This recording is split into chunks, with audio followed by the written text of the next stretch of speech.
Olá, eu sou Letícia Lisboa, professora da Universidade Federal Rural do Rio de Janeiro, e este vídeo faz parte do projeto Baixada Empreendedora Unida. O tema da palestra é a recuperação judicial das microempresas e das empresas de pequeno porte. Portanto, a ideia é apresentar uma visão sobre o tema da recuperação judicial e, ao final, tratar de um caso concreto envolvendo uma sociedade limitada enquadrada como microempresa que obteve a concessão de sua recuperação judicial. O primeiro ponto que será abordado nessa palestra é o conceito de recuperação judicial.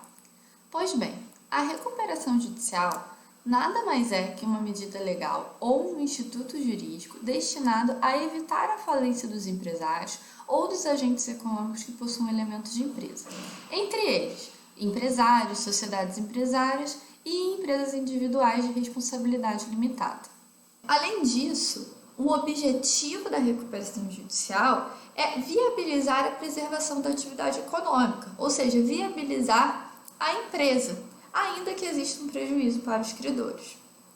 Esse objetivo está previsto no artigo 47 da Lei 11.101 de 2005, que é a lei aplicável para a falência, a recuperação judicial e a recuperação extrajudicial. Ultrapassado esse conceito de recuperação judicial, nós precisamos entender os requisitos para se requerer esse instituto, para se requerer a recuperação judicial.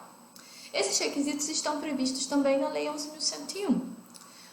O primeiro requisito é que apenas podem requerer a recuperação judicial o empresário, a sociedade empresária ou a empresa individual de responsabilidade limitada com objeto empresarial que sejam regulares, ou seja, eles devem ser devidamente registrados na junta comercial há pelo menos 2 anos. Além disso, eles devem estar em um momento de crise econômico-financeira, mas devem ser capazes de superar essa crise. O segundo requisito é que essas pessoas não podem ser falidas.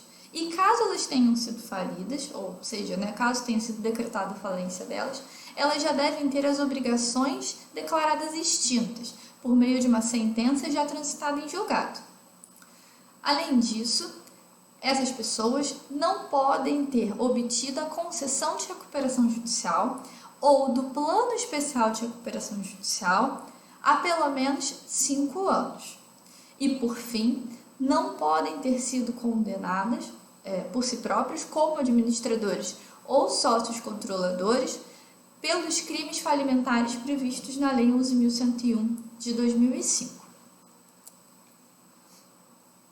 Diante desse cenário do conceito e dos requisitos para recuperação judicial, nós precisamos enfrentar o tema do Plano Especial de Recuperação Judicial para microempresas e empresas de pequeno porte. Afinal, nós queremos entender se é possível, para uma microempresa e para uma empresa de pequeno porte requerer recuperação judicial. A Lei 11.101 prevê um tratamento simplificado de recuperação judicial no caso de enquadramento como microempresa e empresa de pequeno porte. Essa previsão não é apenas dessa lei. A Constituição Federal prevê um tratamento simplificado para as microempresas e empresas de pequeno porte no artigo 179.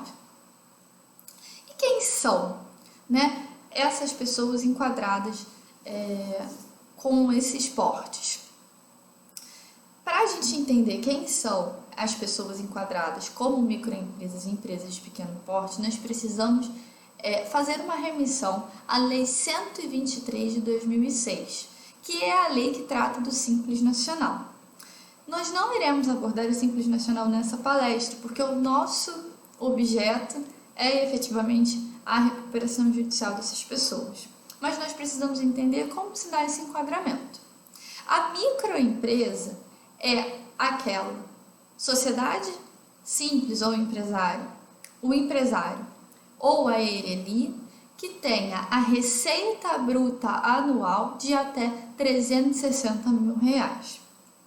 Por outro lado, a empresa de pequeno porte que pode ser enquadrada pelas mesmas pessoas, ou seja, empresário, sociedade simples ou empresário e ERELI, que tenha uma receita bruta anual maior que R$360 mil e menor que R$4.800.000.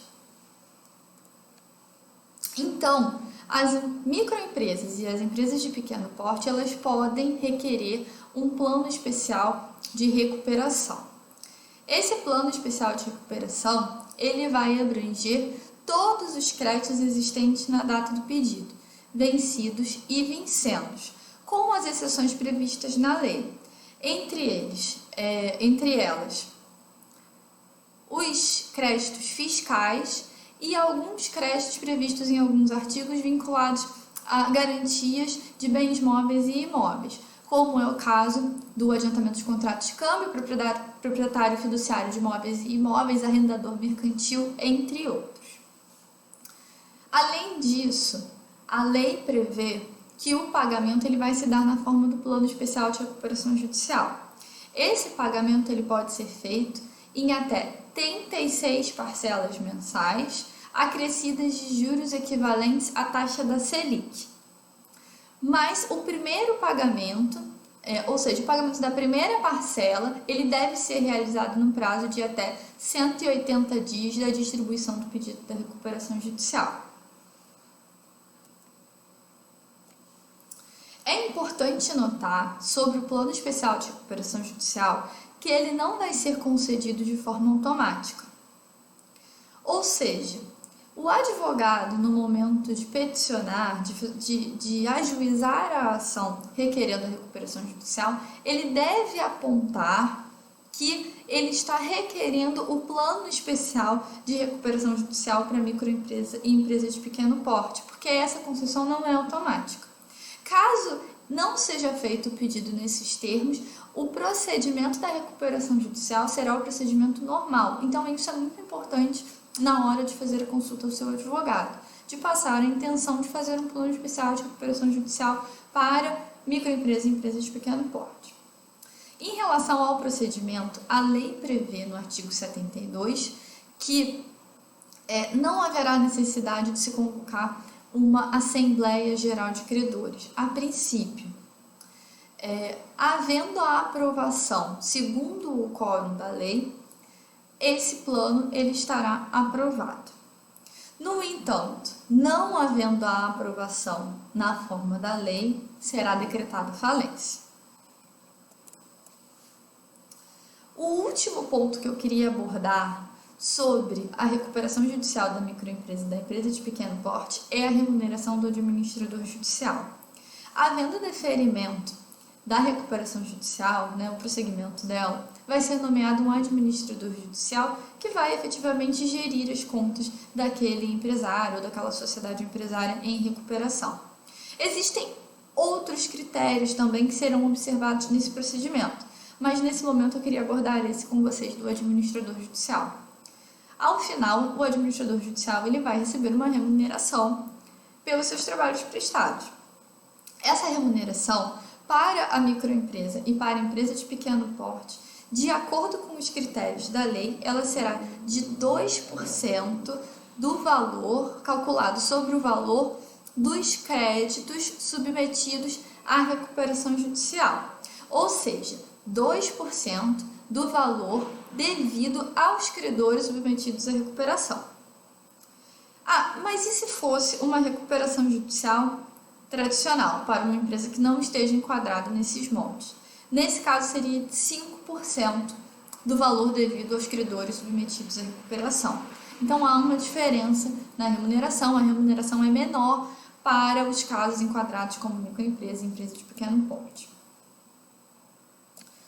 Uma vez que a gente abordou todos esses critérios sobre a recuperação judicial e nesse cenário geral que nós estamos abordando, por último, eu queria comentar um caso concreto de uma microempresa que teve a recuperação judicial concedida e os cenários que foram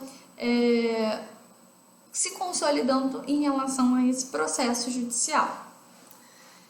Inicialmente, esse caso concreto ele deriva de um processo judicial no Tribunal de Justiça do Estado do Rio de Janeiro.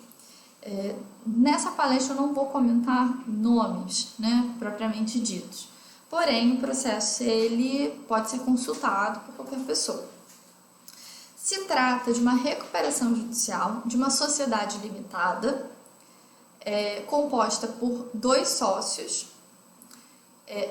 do ramo de restaurantes localizado no centro do Rio de Janeiro. Essa sociedade limitada ela era regular, estava devidamente registrada na junta comercial e tinha um capital social de R$100 mil. Qual foi o motivo do pedido da recuperação judicial? Pelo que foi alegado, no processo judicial, eles não tinham dívidas trabalhistas, não tinham dívidas tributárias. No entanto, ao longo dos anos, foram contraindo diversos empréstimos, contratando diversos empréstimos com instituições financeiras e, ao final, não tinham mais uma saúde econômica para quitar essas dívidas naqueles moldes. Além disso, alegavam que os juros estavam se acumulando e, com isso, comprometiam o capital de giro da sociedade. Não seria possível para eles, para aquela sociedade, fazer o pagamento nos moldes contratados daqueles empréstimos. Por isso, existiam 4 credores, 4 instituições financeiras que fizeram parte, então, do quadro geral de credores daquela recuperação judicial. Então, o plano de recuperação judicial apresentado pela sociedade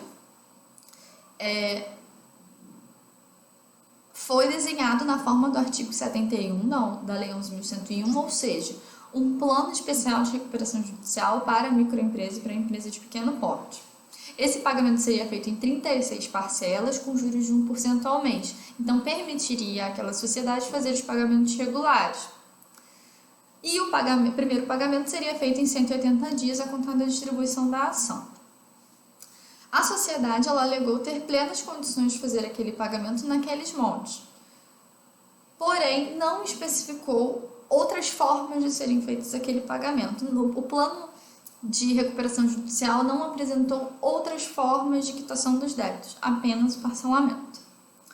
Os documentos apresentados foram os documentos normais, exceto, ou seja, documentos da sociedade dos sócios, contrato social e CNPJ, fotos do estabelecimento, as certidões negativas de tributos federais e os pagamentos do Simples Nacional, os contratos de empréstimos com as instituições financeiras e o plano de recuperação judicial. A sociedade não apresentou o balanço patrimonial nem a demonstração de resultado, porém o Ministério Público exigiu essa apresentação e ao final eles fizeram uma apresentação ainda que simplificada desses documentos. Com isso, houve o deferimento do prosseguimento da recuperação judicial. Com o deferimento da recuperação judicial, na forma do artigo 52, foi nomeado um administrador judicial. E aí se seguiu os procedimentos, começaram os procedimentos normais daquela recuperação. O que acontece? Essa recuperação judicial ainda está tramitando no Tribunal de Justiça do Estado do Rio de Janeiro. E em um determinado momento, já durante os pagamentos aos credores, foi verificada uma fraude na Assembleia Geral de Credores em razão de cessões de crédito que foram realizadas pelas instituições financeiras para pessoas que tinham vínculos familiares com os sócios daquela sociedade empresária. Constatada essa fraude na Assembleia Geral de Credores, o juízo decretou a falência daquela sociedade empresária. Então, é um caso muito interessante porque mostra o processamento da recuperação judicial e como a situação pode se reverter negativamente, inclusive com a decretação de uma falência. Essa decretação da falência, ela foi revertida no Tribunal de Justiça, em segunda instância. Então, efetivamente, após a decretação, os advogados da sociedade eles interpuseram recursos e conseguiram reverter essa decisão para que o processamento da recuperação fosse normalmente executado com o regular pagamento às instituições financeiras. A recuperação judicial deste caso ainda está em processamento, ou seja, ainda não houve uma sentença de encerramento na forma do artigo 63. Então, os credores eles já receberam grande parte dos pagamentos, mas ela continua em processamento. E detalhe, o ajuizamento da recuperação judicial ocorreu em 2010, ou seja, a recuperação judicial está pendente há 10 anos. Uma vez que a gente conseguiu analisar esse caso, um caso interessante porque é uma recuperação judicial com um plano especial de recuperação para a microempresa, de uma sociedade limitada, de porte pequeno, com capital social de R$100 mil e apenas 4 credores, é necessário que nós façamos uma análise de algumas conclusões sobre a recuperação judicial para essas empresas pequenas. A primeira delas é que a recuperação judicial é um instituto jurídico que visa a preservação da empresa. É um instituto importante, uma medida legal que vai evitar a falência. Além disso, a recuperação judicial ela é cabível, é possível de ser aplicada à microempresa e à empresa de pequeno porte que esteja em crise econômica, desde que os critérios legais sejam atendidos. Inclusive, existe um plano de recuperação judicial especial para essas microempresas e empresas de pequeno porte. A recuperação judicial ela vai propiciar diversas vantagens para esses empresários. Então, é um instituto jurídico importante, que preserva a atividade econômica e que é aplicável para empresas de pequeno porte. No entanto, existe um outro lado.